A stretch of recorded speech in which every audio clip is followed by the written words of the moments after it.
Welcome back, it's Luke here from Built by the Trade, and today I'm going to be talking about getting payment from the customer you're working for. And I see a lot of tradies that struggle with this, and I actually don't understand how or why they actually do, because you need to get paid.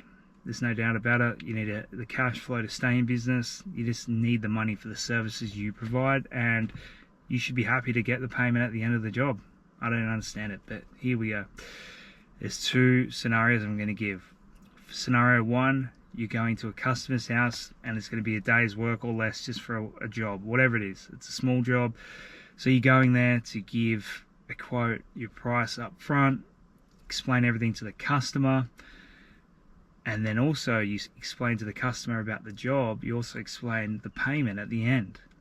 You have to pre-frame this because the customer might have had other tradies in the past and they just send the invoice and they pay later on at 7 day or whatever it is.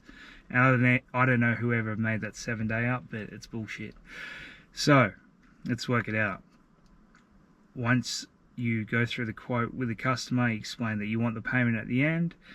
After they're happy with everything that you've done, this allows the customer, okay, great, well, at the end I've got to transfer money, and lets them figure out how they're going to get the money to pay for this at the end. Because it's better to have them say, oh no, well, let's just hold off for a day or two, or can we do that next week because I get paid next week or something, because you don't want to be waiting around for this payment. You want to be getting the payment at the end of the job because it protects your cash flow, it protects your business, and prevents the customer not paying you at all, because it happens a lot. Let's go to scenario two. So scenario two, you're doing a big job. It's like whatever it is, a big upgrade for some issue at the house, electrical, stormwater, sewer, tiles, anything. So you go to the customer's house and you meet them, greet them, and build your rapport. However you present the quote, either on site or through an email, whatever it is, you have your terms and conditions. So for a big job, everyone can only take 10% by law. You definitely want to have that in your quote, and you want to take that before you even start the work, so you can actually gather materials and get the job booked in for a certain day and time. Also, you want to have in your quote is progress payments. So if the job's carrying out for a week, 2 weeks, whatever it is, it should have, in various stages of the job, you get a certain amount of money at each stage.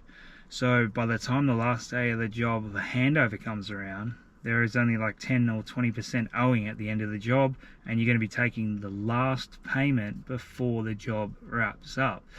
This is going to protect your cash flow. It's going to make sure you're getting paid throughout the job, and it's going to prevent the customer doing a lump sum at the end, which is psychological.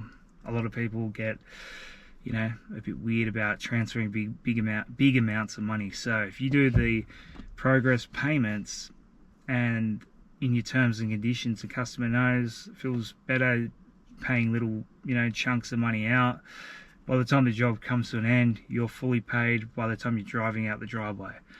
So if you are one of those people that just goes, oh, at the end of the job I'll just send the last invoice, or for the whole job, you got your 10%, or you didn't even get that, you just invoice the person at the end of the job for the total amount, your cash flow is not protected. You're allowing them to pay when they want, or if they're going to pay you, because it happens. So what you need to be doing is protecting your business through either letting them pre-framing that you're going to be getting payment at the end of the job, or during the job, throughout the job. And you're going to have this in your terms and conditions of the quote you give to the customer, and just explaining it to them.